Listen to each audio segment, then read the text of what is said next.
ಪ್ರತಿ ಕ್ಷಣದ ಸುದ್ದಿಗಾಗಿ ಟಿವಿ9 ಕನ್ನಡ ಚಾನೆಲ್ಗೆ ಸಬ್ಸ್ಕ್ರೈಬ್ ಆಗಿ ಬೆಲ್ ಐಕಾನ್ ಒತ್ತಿ. ರಾಜ್ಯದಲ್ಲಿ ಮತ್ತೆ ಕ್ವಾರಂಟೈನ್ ನಿಯಮವನ್ನ ಈಗ ಸರ್ಕಾರ ಬದಲಾಯಿಸಿದೆ. ಕ್ವಾರಂಟೈನ್ ನಿಯಮ ಸಡಿಲಿಕೆ ಮಾಡಿದ್ದು ಕೂಡ ಸರ್ಕಾರ, ಈಗ ಬದಲಾಯಿಸ್ತಾ ಇರೋದು ಕೂಡ ಸರ್ಕಾರ. ಹೊರ ರಾಜ್ಯದಿಂದ ಬರುವವರಿಗೆ 14 ದಿನ ಕಡ್ಡಾಯ ಕ್ವಾರಂಟೈನ್.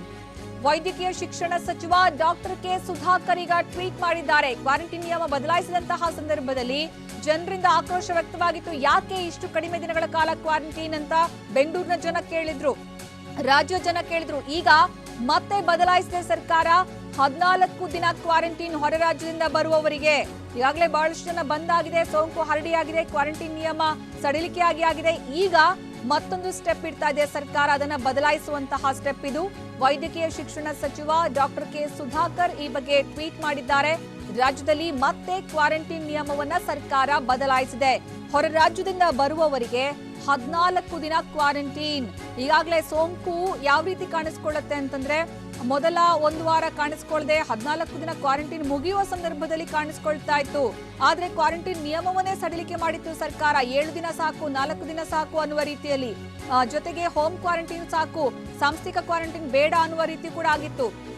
ಈಗ ಮತ್ತೆ ಹಳೆ ರೂಲ್ಸ್ಗೆ ಮರಳ್ತಾ ಇದೆ ಸರ್ಕಾರ. ಹೊರ ರಾಜ್ಯದಿಂದ ಬರುವವರಿಗೆ 14 ದಿನ ಕಡ್ಡಾಯ ಕ್ವಾರಂಟೈನ್, ಈ ನಿಯಮವನ್ನ ಜಾರಿಗೆ ತರಲಾಗ್ತಾ ಇದೆ. ವೈದ್ಯಕೀಯ ಶಿಕ್ಷಣ ಸಚಿವ ಡಾಕ್ಟರ್ ಕೆ ಸುಧಾಕರ್ ಈ ಬಗ್ಗೆ ಟ್ವೀಟ್ ಮಾಡಿದ್ದಾರೆ. ರಾಜ್ಯದಲ್ಲಿ ಮತ್ತೆ ಕ್ವಾರಂಟೈನ್ ನಿಯಮವನ್ನ ಸರ್ಕಾರ ಬದಲಾಯಿಸಿದೆ. ಈಗ ಹೊರ ರಾಜ್ಯದಿಂದ ಬರುವವರಿಗೆ 14 ದಿನ ಕಡ್ಡಾಯ ಕ್ವಾರಂಟೈನ್. ಆದ್ರೆ ಈ 14 ದಿನ ಎಲ್ಲಿ ಇರತ್ತೆ ಕ್ವಾರಂಟೈನ್?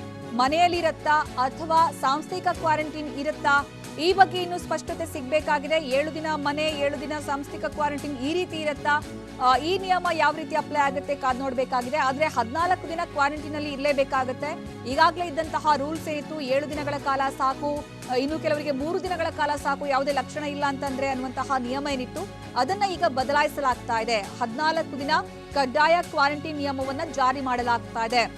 ಯಾಕಂದ್ರೆ ಸರ್ಕಾರ ನಿಯಮ ಸಡಿಲಿಕೆ ಮಾಡಿದ ನಂತರ ಸೋಂಕಿತರ ಸಂಖ್ಯೆ ಏರಿಕೆಯಾಗಿದೆ. ಈಗ ಮಹಾರಾಷ್ಟ್ರದಿಂದ ಬಂದಿರೋರಿಗೆ ಮಾತ್ರ 14 ದಿನ ಅಂತ ಇತ್ತು ಕ್ವಾರಂಟೈನ್. ಆದ್ರೆ ಈಗ ಮಹಾರಾಷ್ಟ್ರ ಅಷ್ಟೇ ಅಲ್ಲ, ಯಾವುದೇ ರಾಜ್ಯ ಹೊರ ರಾಜ್ಯದಿಂದ ಬರುವವರಿಗೆ 14 ದಿನ ಕ್ವಾರಂಟೈನ್ ನಿಯಮ ಕಡ್ಡಾಯ. ಇದು ಸರ್ಕಾರ ಈಗ ಮತ್ತೆ ಬದಲಾವಣೆ ಮಾಡಿರುವಂತಹ ನಿಯಮ. ಯಾಕಂದ್ರೆ ಸರ್ಕಾರ ನಿಯಮ ಸಡಿಲಿಕೆ ಮಾಡಿದ ಕಾರಣಕ್ಕೋಸ್ಕರ ಈಗ ಸೋಂಕಿತರು ಎಲ್ಲೆಲ್ಲೋ ಓಡಾಡ್ತಾ ಇದ್ರು, ಎಲ್ಲಾ ಕಡೆ ಓಡಾಡ್ತಿದ್ರು, ಕೊನೆಗೆ ಸೋಂಕು ಪತ್ತೆ ಆಗ್ತಾ ಇದ್ರು. ಅಷ್ಟೊತ್ತಿಗೆ ಬಹಳಷ್ಟು ಜನ ಸೋಂಕಿನಿಂದ ಬಾಧಿತರಾಗ್ತಾ ಇದ್ರು, ಸೋಂಕು ಹರಡಿಕೆ ಆಗ್ತಾ ಇತ್ತು. ಈಗ ಆ ನಿಯಮವನ್ನ ಬದಲಾಯಿಸಲಾಗಿ ಮತ್ತೆ ಹಳೆಯ ರೂಲ್ಸ್ಗೆ ಮರಳಲಾಗ್ತಾ ಇದೆ. ಮಹಾರಾಷ್ಟ್ರ ಅಷ್ಟೇ ಅಲ್ಲ, ಯಾವುದೇ ರಾಜ್ಯದಿಂದ ಬರುವವರಿಗೆ 14 ದಿನ ಕಡ್ಡಾಯ ಕ್ವಾರಂಟೈನ್. ಹೊರ ರಾಜ್ಯದಿಂದ ಬರುವವರಿಗೆ 14 ದಿನ ಕಡ್ಡಾಯ ಕ್ವಾರಂಟೈನ್. ಮತ್ತೆ 14 ದಿನ ಕ್ವಾರಂಟೈನ್ ನಿಯಮ ಜಾರಿ ಮಾಡಲಾಗ್ತಾ ಇದೆ. ಈಗ ಈ ಬಗ್ಗೆ ವೈದ್ಯಕೀಯ ಶಿಕ್ಷಣ ಸಚಿವ ಡಾಕ್ಟರ್ ಕೆ ಸುಧಾಕರ್ ಟ್ವೀಟ್ ಮಾಡಿ ಮಾಹಿತಿಯನ್ನ ಕೊಟ್ಟಿದ್ದಾರೆ. ಈಗ ಟ್ವೀಟ್ ನೋಡಬಹುದು. ಅಂದ್ರೆ ಕರ್ನಾಟಕ ಹೆಲ್ದಿ ರಿಕವರಿ ರೇಟ್ ಇದೆ ಕರ್ನಾಟಕದಲ್ಲಿ 61.39, 61.39% ರಿಕವರಿ ರೇಟ್ ಇದೆ. ಜೊತೆಗೆ ಇಲ್ಲಿ ಮರಣದ ಪ್ರಮಾಣ ಕಡಿಮೆನೇ ಇದೆ, 1.49%. ಆದರೆ ನಾವು ಇನ್ನೂ ಕೂಡ ಅಂದರೆ ಪಾಸಿಟಿವ್ ಕೇಸ್ಗಳು ಇನ್ನೂ ಕೂಡ ಕಡಿಮೆ ಆಗ್ತಾ ಇದೆ, ಅಂದರೆ ಜಾಸ್ತಿ ಆಗ್ತಾ ಇದೆ. ಜೊತೆಗೆ ನಾವು ಅದಕ್ಕೆ ಸಂಬಂಧಪಟ್ಟಂತೆ ಎಲ್ಲ ರೀತಿಯ ವ್ಯವಸ್ಥೆಯನ್ನು, ಅಂದರೆ ಕ್ವಾರಂಟೈನ್ಗೆ ಸಂಬಂಧಪಟ್ಟಂತೆ 14 ದಿನಗಳ ಕಾಲ ಮುಂದುವರಿಸಲಾಗುತ್ತೆ. ನಾವು ಇದನ್ನು ಪರಿಣಾಮಕಾರಿಯಾಗಿ ಮುಂದಿನ 14 ದಿನಗಳ ಕಾಲ ಎಲ್ಲರೂ ಕೂಡ ಕ್ವಾರಂಟೈನಲ್ಲಿ ಇರಬೇಕಾಗುತ್ತೆ, ಹೊರ ರಾಜ್ಯದಿಂದ ಬಂದಿರೋರು. ಅಂದರೆ ಮಹಾರಾಷ್ಟ್ರ ಅಷ್ಟೇ ಅಲ್ಲ ಅನ್ನುವಂತಹ ವಿಚಾರ. ಅಂದರೆ ಇಂಟರ್ ಸ್ಟೇಟ್ ಯಾರ್ಯಾರು ಬೇರೆ ರಾಜ್ಯಗಳಿಂದ, ಮಹಾರಾಷ್ಟ್ರ ಮಾತ್ರ ಇತ್ತು ಇಲ್ಲಿ ತನಕ, ಆದರೆ ಗುಜರಾತ್ ಆಗಲಿ, ಡೆಲ್ಲಿ ಆಗಲಿ, ತಮಿಳುನಾಡಾಗಲಿ, ಆಂಧ್ರ ಆಗಲಿ, ಅವರೆಲ್ಲರೂ ಕೂಡ 14 ದಿನಗಳ ಕಾಲ ಕ್ವಾರಂಟೈನಲ್ಲಿ ಇರಬೇಕಾಗತ್ತೆ. ಜೊತೆಗೆ ಎಲ್ಲ ರೀತಿಯ ಕ್ರಮವನ್ನು ಕೈಗೊಳ್ಳಲಾಗುತ್ತೆ ಸರ್ಕಾರದ ಕಡೆಯಿಂದ ಅನ್ನುವಂಥದ್ದು. ಅಂದರೆ ಇಲ್ಲಿ ರಿಕವರಿ ರೇಟ್ ಜಾಸ್ತಿ ಇದೆ ಅನ್ನೋದನ್ನು ಇಲ್ಲಿ ಮೆನ್ಷನ್ ಮಾಡಿದ್ದಾರೆ. ಮರಣದ ಪ್ರಮಾಣ ಕೂಡ ಕಡಿಮೆ ಇದೆ ಕರ್ನಾಟಕದಲ್ಲಿ ಅನ್ನುವಂತಹ ವಿಚಾರ.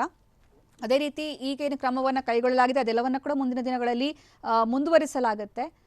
ಜೊತೆಗೆ ಕ್ವಾರಂಟೈನ್ ನಿಯಮವನ್ನು ಬದಲಾಯಿಸಲಾಗಿದೆ ಅನ್ನೋದು ಸ್ಪಷ್ಟವಾಗ್ತಾ ಇದೆ. ಇಲ್ಲಿ ಇಂಟರ್ ಸ್ಟೇಟ್ ಅರೈವಲ್ಸ್ ಯಾರ್ಯಾರಿದ್ದಾರೆ ಅವರಿಗೆ ಕ್ವಾರಂಟೈನ್ ಆಗಲೇಬೇಕು ಮುಂದಿನ 14 ದಿನಗಳು. ಅಂದರೆ ಈಗ ಇವತ್ತಿನಿಂದ ಯಾರ್ಯಾರು ಬರ್ತಾರಲ್ಲ ಹೊರ ರಾಜ್ಯಗಳಿಂದ ಅಥವಾ ಈಗ ಬಂದಿರೋರ ಲಿಸ್ಟ್ ಏನಿರುತ್ತೆ ಅವರೆಲ್ಲರೂ ಕೂಡ ಮುಂದೆ 14 ದಿನಗಳ ಕಾಲ ಕ್ವಾರಂಟೈನಲ್ಲಿ ಇರಲೇಬೇಕಾಗುತ್ತೆ. ಮಹಾರಾಷ್ಟ್ರ ಅಷ್ಟೇ ಅಲ್ಲ, ತಮಿಳುನಾಡಿಂದ ಬಂದಿರೋರಾಗಿರ್ಬೋದು, ಆಂಧ್ರ ಪ್ರದೇಶ, ತೆಲಂಗಾಣ, ದೆಹಲಿ, ಗುಜರಾತ್, ಗೋವಾ, ಎಲ್ಲಿಂದ ಬಂದರೂ ಕೂಡ ಕರ್ನಾಟಕ ಬಿಟ್ಟು ಕರ್ನಾಟಕದ ಒಳಗಡೆ ಬಿಟ್ಟು ಹೊರಗಡೆಯಿಂದ ಯಾರೇ ಬಂದರೂ ಕೂಡ ಇಲ್ಲಿ ತನಕ 7 ದಿನ ಕ್ವಾರಂಟೈನ್ ಸಾಕು ಅಥವಾ 3 ದಿನ ಸಾಕು, ಹೋಮ್ ಕ್ವಾರಂಟೈನ್ ಸಾಕು, ಆ ರೀತಿ ಇರೋದಿಲ್ಲ ಅನ್ಸುತ್ತೆ. 14 ದಿನಗಳ ಕಾಲ ಕಡ್ಡಾಯವಾಗಿ ಅವರು ಕ್ವಾರಂಟೈನಲ್ಲಿ ಇರಲೇಬೇಕಾಗತ್ತೆ. ಕರ್ನಾಟಕ ಎಷ್ಟೇ ನಿಯಂತ್ರಣ ಮಾಡಿದ್ರೂ ಕೂಡ ಹೊರ ರಾಜ್ಯಗಳಿಂದ ಬಂದಿರೋದ್ರಿಂದ ಸೋಂಕು ಹೆಚ್ಚಳ ಆಗ್ತಾ ಇರುವ ಕಾರಣಕ್ಕೋಸ್ಕರ ಕ್ವಾರಂಟೈನ್ ಕಡ್ಡಾಯ. ಆದರೆ ಈ ಕ್ವಾರಂಟೈನ್ ನಿಯಮ ಯಾವ ರೀತಿ ಇರುತ್ತೆ, ಇದೊಂದು ದೊಡ್ಡ ಪ್ರಶ್ನೆ ಇದೆ. ಯಾಕಂದ್ರೆ ಇಲ್ಲಿ ಸಾಂಸ್ಥಿಕ ಕ್ವಾರಂಟೈನ್ ಇರುತ್ತಾ, ಹೋಮ್ ಕ್ವಾರಂಟೈನ್ ಇರುತ್ತಾ, ಅವ್ರನ್ನ ಯಾರು ಮಾನಿಟರ್ ಮಾಡ್ತಾರೆ, ಕೈಗೆ ಸೀಲ್ ಹಾಕಿ ಬಿಟ್ಬಿಡ್ತಾರಾ, ಇದು ಇಲ್ಲಿ ಪ್ರಶ್ನೆ ಇದೆ. ಯಾಕಂದ್ರೆ ಕ್ವಾರಂಟೈನ್ ನಿಯಮವನ್ನ ಪಾಲನೆ ಮಾಡೋದು ಕೂಡ ಜನರ ಜವಾಬ್ದಾರಿ ಆಗುತ್ತೆ. ಆ ಜವಾಬ್ದಾರಿಯನ್ನ ಹೊರ ರಾಜ್ಯದಿಂದ ಬಂದಿರೋರು ಎಷ್ಟರ ಮಟ್ಟಿಗೆ ನಿಭಾಯಿಸ್ತಾರೆ ಅನ್ನೋ ದೊಡ್ಡ ಪ್ರಶ್ನೆ ಇದೆ ಇಲ್ಲಿ. ಯಾಕಂದ್ರೆ ಎಲ್ಲ ಮಾನಿಟರ್ ಮಾಡ್ತಿದ್ದಂತಹ ಸಂದರ್ಭದಲ್ಲೂ ಕೂಡ ಕ್ವಾರಂಟೈನ್ ಅನ್ನ ಉಲ್ಲಂಘನೆ ಮಾಡಿ ಓಡಾಡಿದವರೇ ಹೆಚ್ಚು. ಹಾಗಾಗಿ ಈಗ ಸರ್ಕಾರ ಅಷ್ಟು ಜನರನ್ನ ಮಾನಿಟರ್ ಮಾಡೋದು ಕೂಡ ಕಷ್ಟ ಆಗುತ್ತೆ, ಸೋಂಕಿತರು ಹೆಚ್ಚಾಗ್ತಿರುವ ಕಾರಣಕ್ಕೋಸ್ಕರ. ಇಲ್ಲಿ ಸೋಂಕು ಇದೆಯೋ ಇಲ್ವೋ, ನೀವು ಹೊರ ರಾಜ್ಯದಿಂದ ಬಂದ್ರಿ ಅಂತಂದ್ರೆ 14 ದಿನಗಳ ಕಾಲ ಕಡ್ಡಾಯ ಕ್ವಾರಂಟೈನಲ್ಲಿ ಇರಲೇಬೇಕಾಗತ್ತೆ. ಇದು ಈಗ ಸರ್ಕಾರ ಬದಲಾಯಿಸಿರುವಂತಹ ನಿಯಮ. ಈ ಹಿಂದೆ ಈ ನಿಯಮ ಇತ್ತು, ಅದನ್ನ ಬದಲಾಯಿಸಲಾಗಿತ್ತು, ಮಹಾರಾಷ್ಟ್ರಕ್ಕೆ ಮಾತ್ರ ಅಪ್ಲೈ ಆಗುವ ರೀತಿ ಮಾಡಲಾಗಿತ್ತು. ಆದರೆ ಈಗ ಅದು ಎಲ್ಲ ರಾಜ್ಯಗಳಿಗೂ ಕೂಡ ಅಪ್ಲೈ ಆಗ್ತಾ ಇದೆ.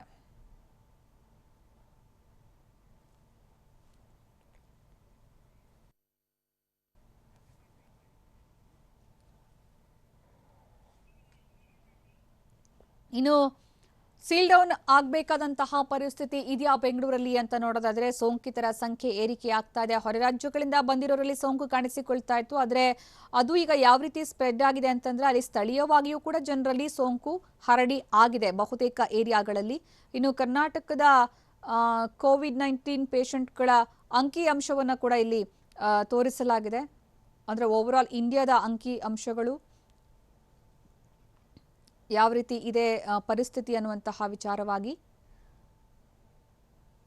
ಸಿಎಂ ಗೃಹ ಕಚೇರಿ ಕೃಷ್ಣಾದಲ್ಲಿ ಸಿಎಂ ನೇತೃತ್ವದಲ್ಲಿ ಮಹತ್ವದ ಸಭೆ ನಡೀತಾ ಇದೆ. ಈ ಸಭೆಯಲ್ಲಿ ಬಿಬಿಎಂಪಿ ಈಗ ಸಿಎಂ ಅನುಮತಿಗೋಸ್ಕರ ಕಾಯ್ತಾ ಇದೆ. ಅದಕ್ಕೂ ಮೊದಲು ಈಗ ಕೋವಿಡ್-19 ಸ್ಥಿತಿಗತಿ ಕರ್ನಾಟಕದಲ್ಲಿ, ಯಾಕಂದ್ರೆ ಕರ್ನಾಟಕ ರಾಜ್ಯ ಎಲ್ಲ ರಾಜ್ಯಗಳಿಗೂ ಮಾದರಿ ಅನ್ನುವಂತಹ ಪ್ರಶಂಸೆಗೆ ಪಾತ್ರವಾಗಿತ್ತು. ಕೇಂದ್ರ ಸರ್ಕಾರ ಪ್ರಶಂಸಿಸಿತ್ತು ಕರ್ನಾಟಕ ಸರ್ಕಾರದ ಕಾರ್ಯವೈಖರಿಯನ್ನ ಕೋವಿಡ್-19 ನಿಯಂತ್ರಣಕ್ಕೆ ಸಂಬಂಧಪಟ್ಟಂತೆ.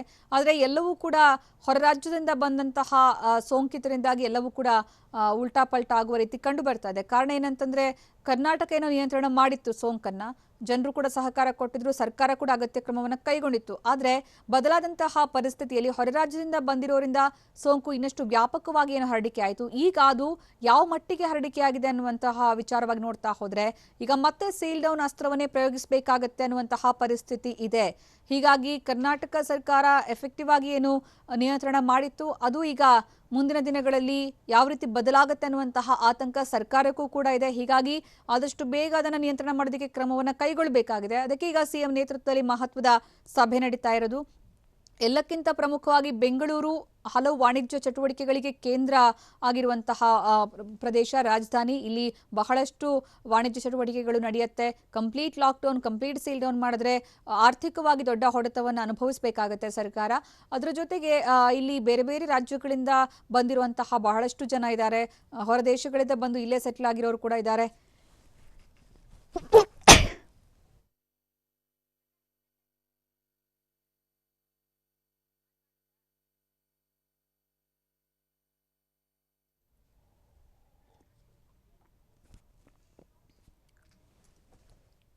ಇನ್ನು ಇಲ್ಲಿ ತನಕ ಮಹಾರಾಷ್ಟ್ರದಿಂದ ಬಂದಿರೋರಿಗೆ ಮಾತ್ರ ಕ್ವಾರಂಟೈನ್ ಅಂತ ಇತ್ತು. ಆದರೆ ಈಗ ಪರಿಸ್ಥಿತಿ ಬದಲಾಯಿಸಲೇಬೇಕಾದಂತಹ ಅನಿವಾರ್ಯತೆಯಲ್ಲಿ ಸರ್ಕಾರ ಕೂಡ ಇದೆ. ಹೀಗಾಗಿ 14 ದಿನ ಕ್ವಾರಂಟೈನ್ ಯಾವುದೇ ರಾಜ್ಯದಿಂದ ಬಂದಿರೋರಿಗೂ ಕೂಡ. ನಾನು ಮಹಾರಾಷ್ಟ್ರ ಅಲ್ಲ ಬೇರೆ ರಾಜ್ಯದಿಂದ ಬಂದಿರೋದು ಕ್ವಾರಂಟೈನ್ ಅಲ್ಲಿ ಇರಲ್ಲ ಅಂತ ಹೇಳೋ ಹಾಗಿಲ್ಲ ಈಗ ಇನ್ನು ಮುಂದೆ. ಬೆಂಗಳೂರಲ್ಲಿ ಸೋಂಕಿತರ ಸಂಖ್ಯೆ ಏರಿಕೆ ಆಗ್ತಾ ಇದೆ. ಇನ್ನು ನಿನ್ನೆ 196 ಕೇಸ್ಗಳು ದಾಖಲೆಯ ಪ್ರಕರಣ, ಇದು ಸಂಖ್ಯೆ. ಇದು 196 ಸೋಂಕಿತರ ಪೈಕಿ ಬಹುತೇಕರು ಜ್ವರ, ಕೆಮ್ಮು, ಶೀತ, ಉಸಿರಾಟದ ಸಮಸ್ಯೆಯಿಂದ ಬಳಲ್ತಾ ಇರೋರೇ ಆಗಿದ್ದಾರೆ. ಅದು ಆತಂಕದ ವಿಚಾರ. ಇನ್ನು ಯಾವುದೇ ರೀತಿಯ ಲಕ್ಷಣ ಇಲ್ಲ ಅಂತಂದ್ರೆ ಅವರು ರಿಕವರಿ ಆಗುವಂತಹ ಸಾಧ್ಯತೆ ಕೂಡ ಹೆಚ್ಚಾಗಿರುತ್ತೆ.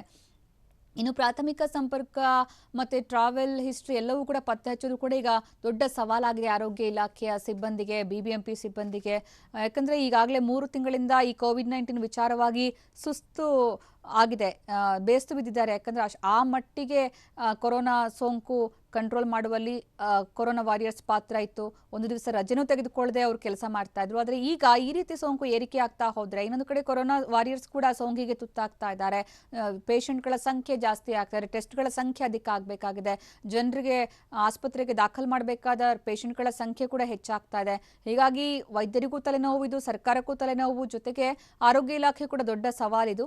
ಹೀಗಾಗಿ ಆದಷ್ಟು ಬೇಗ ಸೀಲ್ ಡೌನ್ ಮಾಡಿದ್ರೆ ಒಂದು ಸ್ವಲ್ಪ ಮಟ್ಟಿಗೆ ಕಂಟ್ರೋಲ್ ತಗೊಂಡ್ಬರಬಹುದು ಈ ಒಂದು ಸೋಂಕನ್ನ ಅನ್ನುವಂತಹ ಲೆಕ್ಕಾಚಾರ ಬಿಬಿಎಂಪಿ ಇದ್ದು.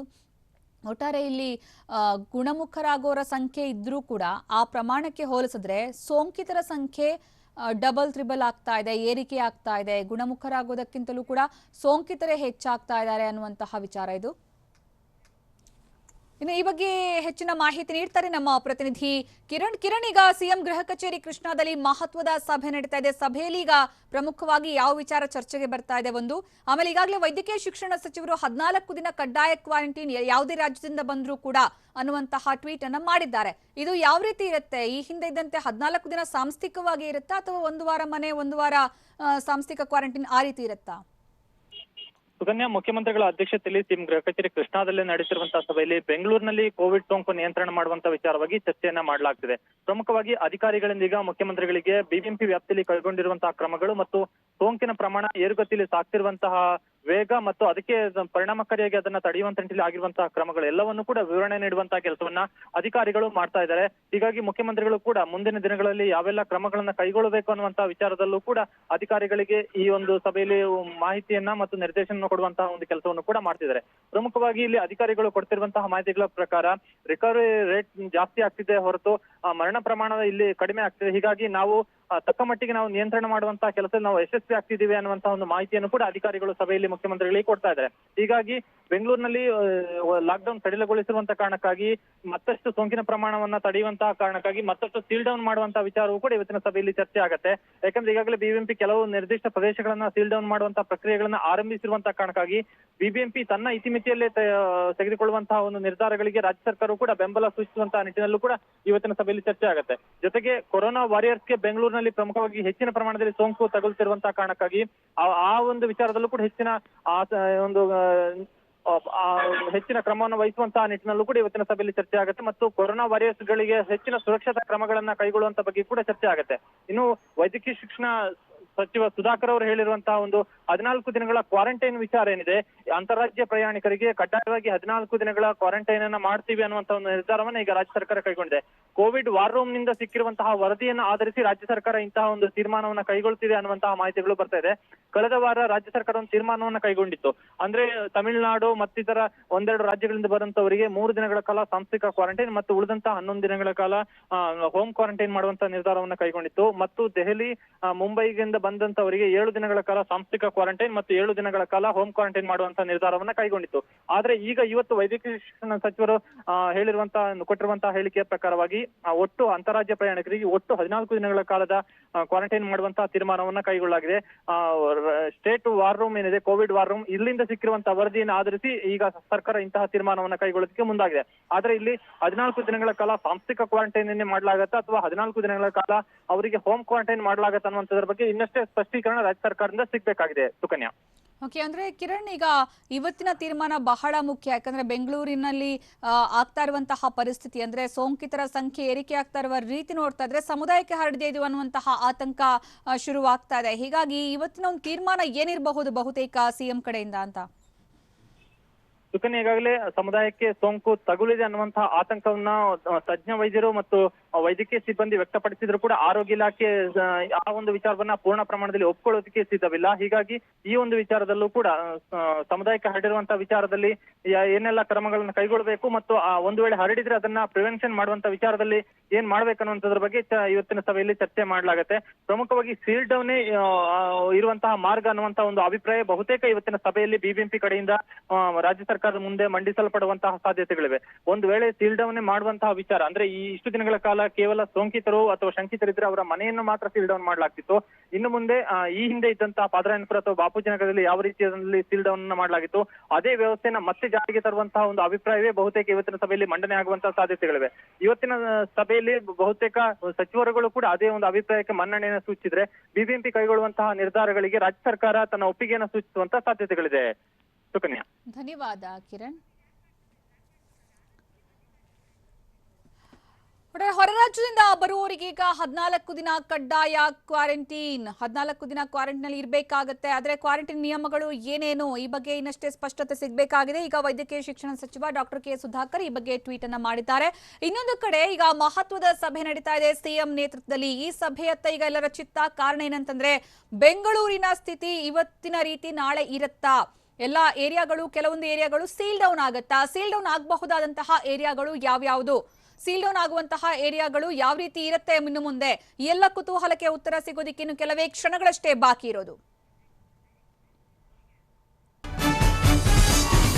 ನಿಮ್ಮ ನ್ಯೂಸ್ ರೂಮ್ ಪ್ರತಿದಿನ ರಾತ್ರಿ 9 ಗಂಟೆಗೆ.